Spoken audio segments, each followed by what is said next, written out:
కేంద్ర మంత్రిగా ఏడాది కాలంలో అభివృద్ధి ధ్యేయంగా పనిచేశానని భూపతిరాజు శ్రీనివాస్ వర్మ చెప్పారు.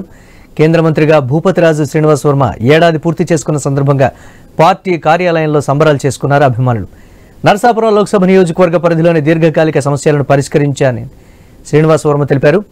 100 కోట్ల క్రిఫ్ నిధులను రాష్ట్ర రహదారుల కోసం మంజూరు చేయించారని తెలిపారు. తనకు సహకరించిన ప్రతి ఒక్కరికి ధన్యవాదాలు తెలిపారు శ్రీనివాస్ వర్మ.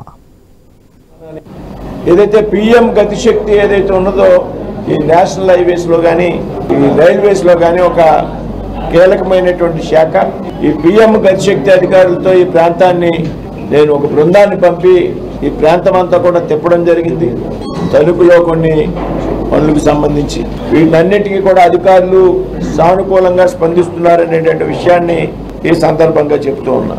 రాబోయేటువంటి రోజుల్లో మన నియోజకవర్గంలో ఉన్నటువంటి 3 అమృత్ భారత్ స్టేషన్లు కూడా అతి త్వరలోనే మనం ప్రారంభోత్సవం జరుపుకోవడానికి సిద్ధంగా ఉన్నామనేటువంటి విషయాన్ని మనం అంతా కూడా గమనించాలి. ఏదైతే